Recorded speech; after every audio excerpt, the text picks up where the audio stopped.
அனைவருக்கும் வணக்கம். பொதுவாகவே மனிதர்களுக்கு கடன் இல்லாத வாழ்க்கையே மிகப்பெரிய பாக்கியம். ஆனால் கடன் எல்லாத்துடைய கழுத்தையும் நெரிக்கிறது. கடன் பெற்றார் நெஞ்சம் போல் கலங்கினான் இலங்கை வேந்தன் என்று நம்முடைய தமிழ் மொழியில் சில பழமொழிகள் இருக்கிறது. அப்படி என்றால் கடனுடைய நிலையை என்னவென்று சொல்வது? அந்த அளவுக்கு மனிதனை வாட்டி வதைக்கக்கூடியது கடன். கடன் வாங்கிறது பெருசு இல்லை, அந்த கடனை எப்போ கொடுத்து முடிக்கணும் அப்படிங்கிறதான் பெரிய விஷயம். கடன் தொகையை காட்டில் 2 பங்கு வட்டி கட்டிட்டு இன்னும் அசலை கட்டாமல் முடிச்சுட்டு இருக்கோம் எத்தனையோ பேர். அப்போது கடன் வாங்கிறது ரொம்ப அவசரமான காலத்துக்கு கடன் வாங்கி தான் ஆகணும், வாங்க வேண்டாம்னு சொல்லலை. ஆனால் அந்த கடனை எப்போ கொடுத்து எப்போ அடைக்கிறதுன்னு சில அர்த்தம்லாம் இருக்குது. சில பேர் வட்டியை அசலை காட்டில் வட்டி 2 மடங்கு 3 மடங்கு கொடுத்து போட்டு அசல் அப்படியே நிற்கும். அந்த மாதிரிலாம் சிரமப்படுற ஆள் நிறையா பேர் இருக்காங்க. அந்த மாதிரிலாம் இல்லாமல் கடன் வாங்குகிறோம், கடனை வாங்கினா கூடிய சீக்கிரத்தில் அந்த கடனை கொடுத்து முடிச்சிடணும். இதுக்கு என்ன ஏதாவது வழிமுறைகள் இருக்கா அப்படின்னு பார்த்தா, மைத்திர முகூர்த்த நாட்கள் அப்படின்னு சில நாட்கள் இருக்குது. ஜனவரி 2019 முதல் ஏப்ரல் 2020 வரை நம்ம ஒரு வருஷத்துக்கு உண்டான ஒரு வருஷத்துக்கு, அதாவது கிட்டத்தட்ட 15 மாதங்களுக்கு உண்டான அந்த மைத்திர முகூர்த்த நாட்களை நம்ம குறித்து கொடுக்குறோம். இதை அப்படியே கேளுங்க. இந்த மைத்திர முகூர்த்த நாட்களில் என்ன ஒரு ஸ்பெஷல்னு கேட்டால், நான் இந்த நேரத்தில் நான் வாங்கிய கடனில் அசலில் ஒரு பகுதியை திருப்பி கொடுக்க வேணும். இந்த டயத்தில் அசலில் ஒரு பகுதியை திருப்பி கொடுக்க வேணும். நமக்கு கடன் கொடுத்தவர் அந்த அசலை வாங்கி அந்த அசலை தமது கணக்கில் வர வைக்க வேண்டும். இந்த இரண்டும் ஒரே நேரத்தில் நடந்து வந்தால் அந்த கடன் படிப்படியாக தீர்ந்துவிடும். உதாரணத்துக்கு ஒரு ஆள்கிட்ட ஒரு 10,000 ரூபா கடன் வாங்கியிருக்கீங்க, அல்லது 1 லட்ச ரூபா கடன் வாங்கியிருக்கீங்க வச்சுங்க. இந்த மைத்திர முகூர்த்த நேரத்தின் மைய பாகத்தில், புரியுதுங்களா, மைய பாகத்தில் அசலில் உங்களுக்கு எவ்வளோ முடியுது, 1000மோ 5000மோ 2000மோ 3000மோ எவ்வளோ முடியுமோ அதை எடுத்துகிட்டு போய்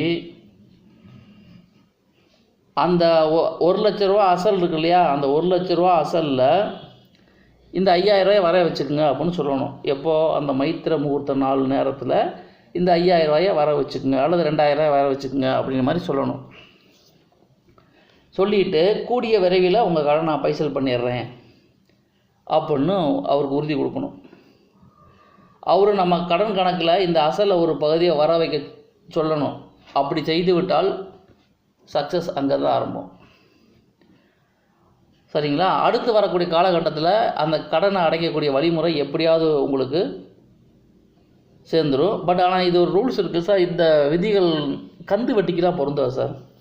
இந்தியாவில் தென் மாநிலங்கள், இலங்கை, மாலத்தீவுகளுக்கு மட்டும்தான் இது பொருந்தும். சரிங்களா? இப்போ டைரெக்டாக அந்த முகூர்த்த நாட்களுக்கு எப்பப்போ கொடுக்கணும் போயிடுவோம். 10/3/2019 ஞாயிற்றுக்கிழமை காலை 8:49 முதல் 10:49 வரை. இந்த காலகட்டத்தில் இடைப்பட்ட நேரத்தில் மையப்பகுதியில் ஒரு 9:09 மேலே போய் அந்த கடனுடைய அசலில் ஒரு பகுதியை வர வைங்க அப்படின்னு சொன்னோம்னா கூடிய சீக்கிரம் அந்த கடனானது அடைவதற்கு வழிவகைகள் ஏற்படும். அடுத்த நாள் 25/3/2019 திங்கட்கிழமை இரவு 10:13 முதல் 12:13 வரை. 7/4/2019 ஞாயிற்றுக்கிழமை காலை 6:43 முதல் 8:43 வரை. 21/4/2019 ஞாயிறு இரவு 8:28 முதல் 10:28 வரை. 4/5/2019 சனிக்கிழமை காலை 6:48 முதல் 8:48 வரை. 19/5/2019 ஞாயிற்றுக்கிழமை மாலை 6:16 முதல் இரவு 8:16 வரை. 31/5/2019 வெள்ளிக்கிழமை காலை 5:04 முதல் 7:04 வரை. 15/6/2019 சனிக்கிழமை மாலை 4:49 முதல் 6:49 வரை. 13/7/2019 சனிக்கிழமை மதியம் 2:20 முதல் மாலை 4:20 வரை. 25/7/2019 வியாழக்கிழமை இரவு 12:30 முதல் நள்ளிரவு 2:30 வரை. 9/8/2019 வெள்ளிக்கிழமை மதியம் 12:40 முதல் 2:40 வரை. 20/8/2019 செவ்வாய்க்கிழமை இரவு 10:12 முதல் 12:12 வரை. 21/8/2019 புதன்கிழமை இரவு 10:16 முதல் 10:45 வரை. வெறும் 29 நிமிடங்கள் மட்டுமே இருக்குது. 5/9/2019 வியாழக்கிழமை காலையில் 10:48 முதல் 12:48 வரை. 17/9/2019 செவ்வாய்க்கிழமை இரவு 8:04 முதல் 10:04 வரை. 3/10/2019 வியாழக்கிழமை காலையில் 9 முதல் 11 வரை. 14/10/2019 திங்கட்கிழமை மாலை 6:16 முதல் இரவு 8:16 வரை. 30/10/2019 புதன்கிழமை காலை 8:48 முதல் 10:48 வரை. 9/11/2019 சனிக்கிழமை காலை 6:04 முதல் 6:36 வரை. மாலையில் 4:36 முதல் 6:36 வரை. காலை அன்று இரவு 10:36 முதல் 12:36 வரை. 11/11/2019 திங்கட்கிழமை மாலை 4:28 முதல் 6:28 வரை. 27/11/2019 புதன்கிழமை காலை 6:51 முதல் 8:51 வரை.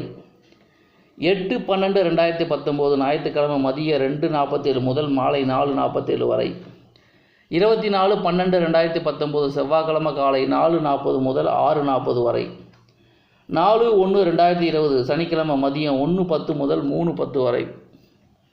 1/2/2020 சனிக்கிழமை காலை 11:52 முதல் மதியம் 1:52 வரை. 16/2/2020 ஞாயிற்றுக்கிழமை இரவு 12:08 முதல் நள்ளிரவு 2:08 வரை. 28/2/2020 வெள்ளிக்கிழமை காலை 9 முதல் 11 வரை. 8/3/2020 சனிக்கிழமை காலை இரவு 8:53 முதல் 10:53 வரை.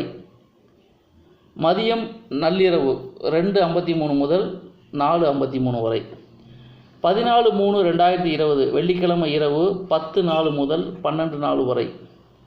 21/3/2020 சனிக்கிழமை காலை 8:39 முதல் 10:39 வரை. இரவுலையும் 8:39 முதல் 10:39 வரை. மதியம் 2:39 முதல் 4:39 வரை. நள்ளிரவு 2:39 முதல் 4:39 வரை. 26/3/2020 வெள்ளிக்கிழமை காலை 6:56 முதல் 8:56 வரை. 11/4/2020 சனிக்கிழமை இரவு 8:12 முதல் 10:12 வரை.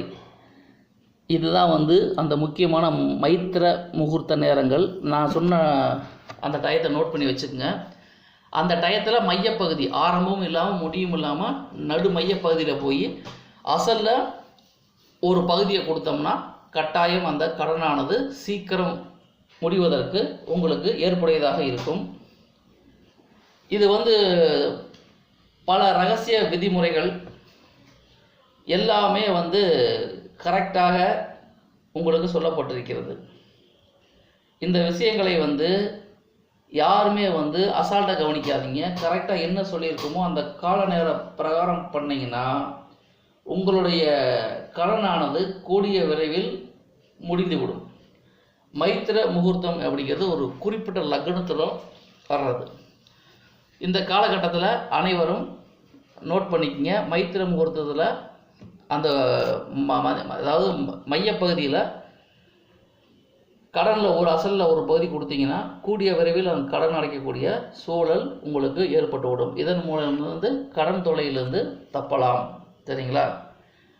அப்போ மைத்திர முகூர்த்தம் அப்படிங்கிறது கடன் தொல்லையிலிருந்து விடுபடுவதற்கு கண்டுபிடிக்கப்பட்ட ஒரு விஷயம். இது யாரும் வெளிப்படையாக சொல்ல மாட்டாங்க. இந்த தேதியை நோட் பண்ணிக்கங்க. இந்த தேதியை நோட் பண்ணிக்கிட்டு இந்த டயத்தில் போய் நீங்கள் கடன் அடைச்சிங்கன்னா சீக்கிரம் கடன் அடையும்.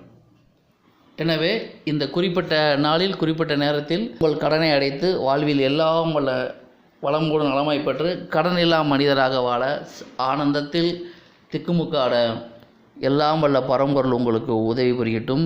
நன்றி நேயர்களே. நான் கொடுத்த இந்த நேரங்களை குறித்து வைத்துக் கொள்ளுங்கள்.